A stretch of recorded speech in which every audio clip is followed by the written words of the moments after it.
Bonjour tout le monde. Aujourd'hui, on va entamer une nouvelle problématique où on veut maximiser le profit d'une usine, d'une unité de production qui contient quatre machines et fait la production de trois produits. Elle contient trois machines M1, M2, M3 et M4. Alors, ces quatre machines permettent de faire la production de trois produits P1, P2 et P3. Chaque produit, il engendre un bénéfice de 5, le premier P1 5 dollars, 6 dollars et 9 dollars. Alors, la meilleure des choses dans ce cas, c'est de ne produire que le troisième produit qui est de 9 dollars. Il faut maximiser la production de 9 dollars et ça sera très facile de maximiser le profit. Mais on a certaines contraintes qu'on doit respecter et ne pas violer. La première des contraintes, et la plus importante, c'est que chacune de ces machines, elle ne peut travailler que 150 heures. Le temps disponible pour chaque machine est 150 heures. Alors, et le produit P1, il doit être produit par la machine M1 et la machine M2. Pour la machine M1, il prend 3 heures, alors que avec la machine M2, c'est 3 heures et demie. Pour produire le produit P2, on doit avoir 4 heures de M2 et 4 heures et demie de M4. Alors, le dernier produit 3, on doit avoir 4 heures du machine M1 et 5 heures de machine M3. Alors, ces temps doivent être disponibles pour la production de chacun de ces produits. On doit avoir la disponibilité de ces machines. Alors, ce qu'on va faire, on va créer trois variables, x1, x2 et x3. X1, c'est le nombre de produits 1 qu'on va produire. Le nombre x2, c'est le nombre de produits 2. Et x3, c'est le nombre de P3, de produits 3. Alors, comme vous voyez ici, voici les trois variables. Alors, les contraintes aussi écrites. Qu'est-ce qu'on doit faire? C'est de créer un modèle mathématique, qui va nous permettre de maximiser le profit. Notre modèle mathématique dans ce cas, c'est z égale 5x1 plus 6x2 plus 9x3. Pour expliquer cela, c'est 5 dollars, c'est le bénéfice, 5 dollars le bénéfice pour le produit 1 fois le nombre de la quantité produite de P1. Ensuite, 6 dollars, c'est le bénéfice de P2, x fois la quantité qu'on va produire du produit P2. Et 9 fois x3.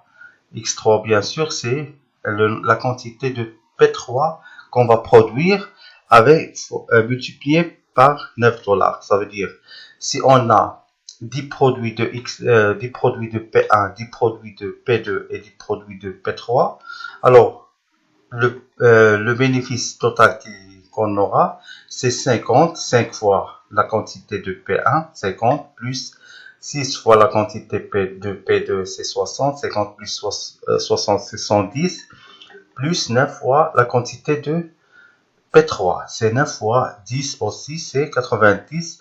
Alors 50 plus 60, c'est 110, plus 90, ça sera 200. Alors le bénéfice total sera 200 dollars, notre bénéfice total.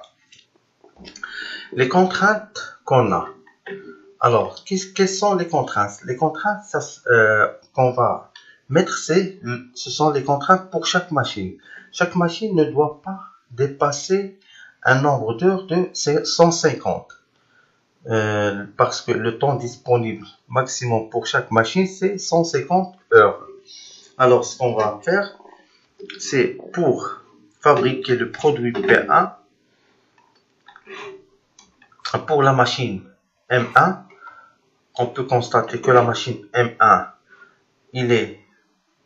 il peut fabriquer P1 et P3. Alors, pour P1, elle prend 3 heures pour fabriquer P1 plus 4 heures pour fabriquer P3. Alors, la première contrainte, c'est 3 fois X1. Ça veut dire 3 fois la quantité qu'on va produire du produit 1, plus 4 fois X2. Ça veut dire la quantité qu'on va produire de X3.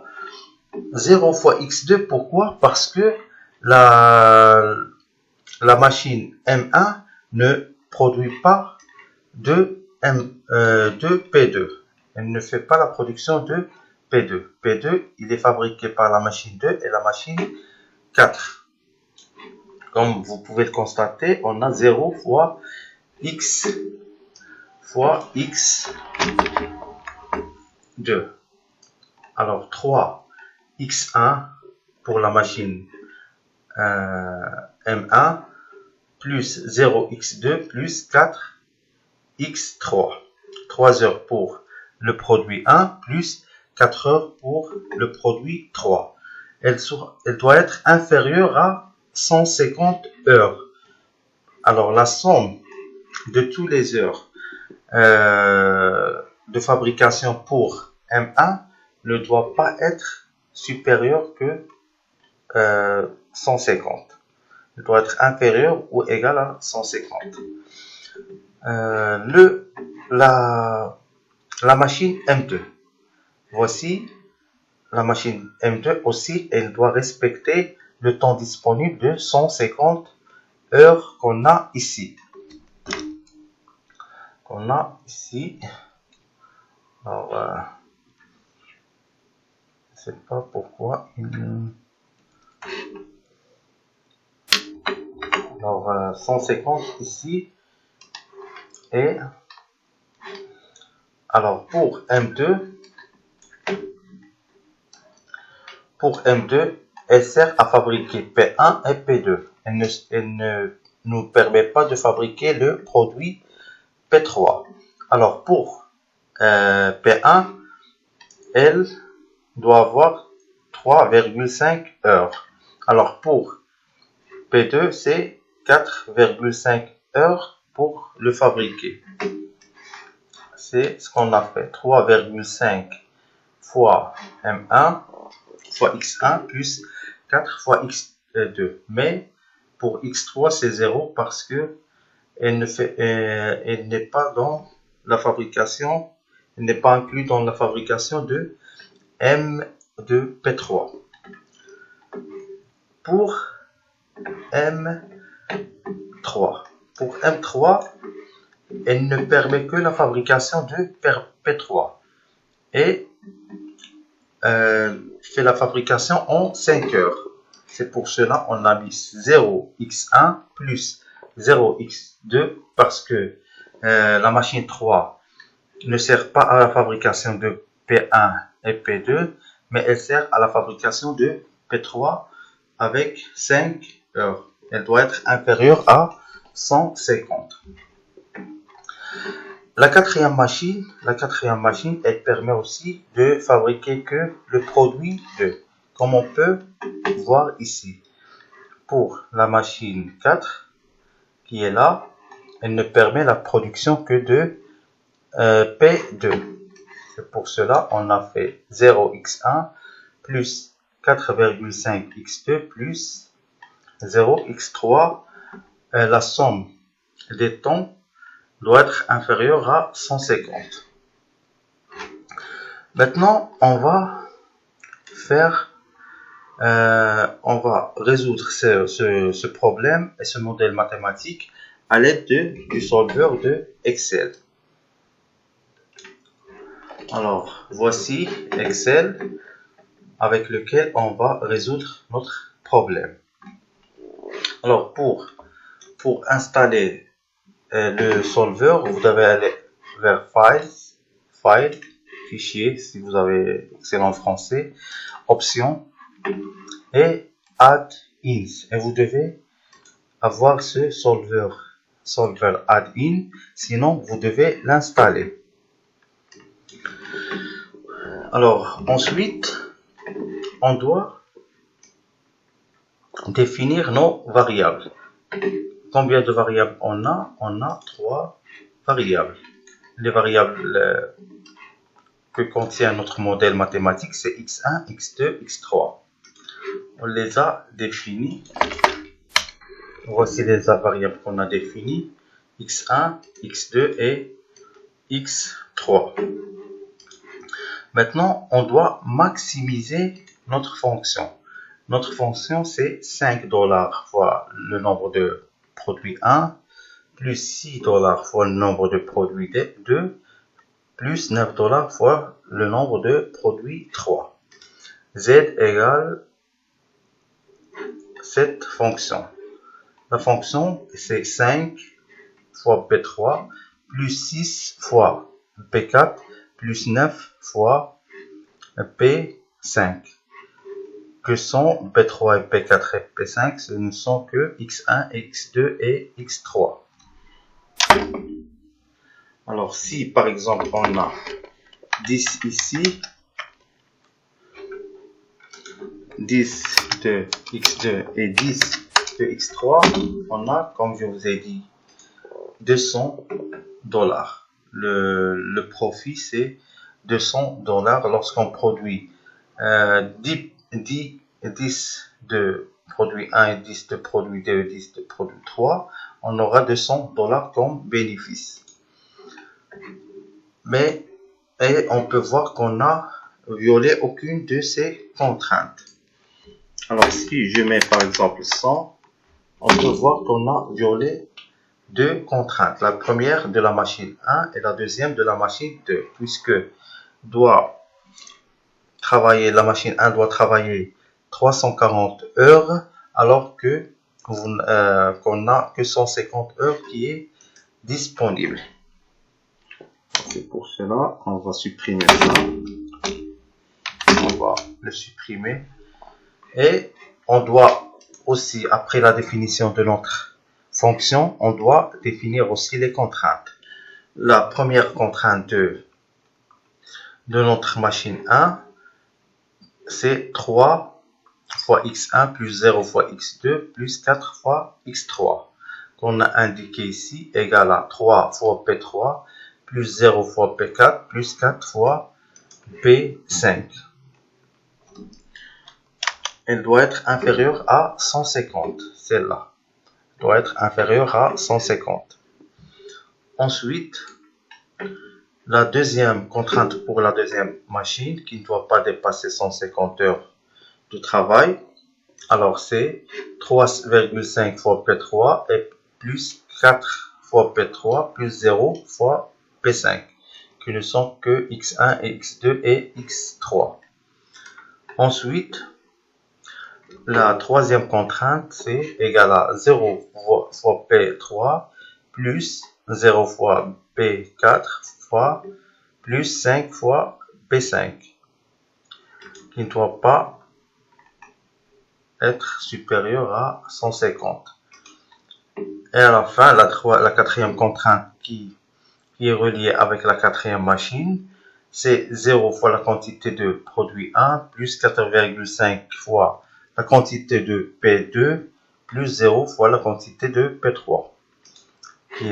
Qui est indiqué ici, c'est 0 fois P3 plus 4,5 fois P4 plus 0 fois P5. Et à la fin, on doit aller vers Data ou bien Données, cliquer sur Solver et mentionner les contraintes et la fonction objectif. La fonction objectif, elle est dans D12. C'est dans D12. Dans D12, qu'est-ce qu'on doit faire? On doit la maximiser. On doit avoir le maximum de cette fonction, en respectant bien sûr les contraintes. Alors, H16, elle doit être inférieure à I16, ce qui est H16, la contrainte pour la machine 1, elle doit être inférieure à 150 qui est I16. Pour la H18 doit être inférieure à I18 et H20 doit être inférieur à I20 pour la troisième machine, et H22 doit être inférieur à I22 pour respecter la contrainte de la machine 4. Et cliquez sur le solveur pour résoudre. Et ici, il nous donne le résultat. Le résultat, c'est fabriquer 4,7 produits de X1 du produit P1. Et la quantité de P2, c'est 33,33. Et pour la quantité de P3, c'est 30. Alors, comme vous pouvez voir, ces résultats ne sont pas fiables à 100%. Pourquoi? Parce que ce sont des nombres décimales. Alors, ce qu'on veut, ce sont des nombres entiers.